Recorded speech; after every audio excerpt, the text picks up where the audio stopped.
श्री गोपाळ कृष्ण भगवान की जय। लीळा नंबर 147। निरूपण प्रसंगी पाठकाचे दुःख। एके दिवशी सर्वज्ञांना सकाळचा पूजा वसर झाल्यानंतर सर्वज्ञ उंच मठाला गेले। तेथे सर्वज्ञ बसले। एकाच्या मताने पायरीच्या बाजूकडील ओट्यावर बसले व निरूपण करू लागले। सर्वज्ञ म्हणाले, आम्ही सांगितलेले आचरण ते कोणीही जीवाकडून होत नाही। तेव्हा पाठकाने सांगितले, हे काय देवा, कसे होणार नाही? आपण म्हणा पाहू, आम्ही या डोळ्यातील सूड या डोळ्यातून काढून दाखवू।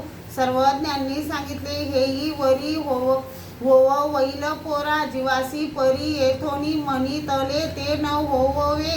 त्यामुळे परमेश्वर कसा ते समजणार नाही व प्राप्त होणार नाही, असे निरूपण करून सर्वज्ञ तेथून गेले। पाठक तेथेच गप्प राहिले। मग पायरीच्या बाजूकडील ओट्यावर बसून दुःख करू लागले।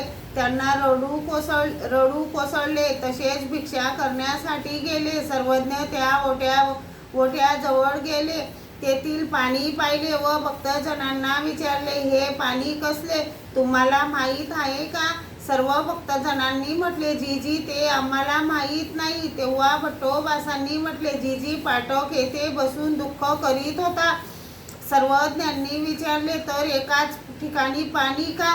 जीजी ते माहीत नाही। यावर सर्वज्ञांनी आपणहून सांगितले, त्यांचा एक डोळा कोरडा असल्यामुळे त्यातून अश्रू निघत नव्हते। श्री गोपाळ कृष्ण भगवान की जय।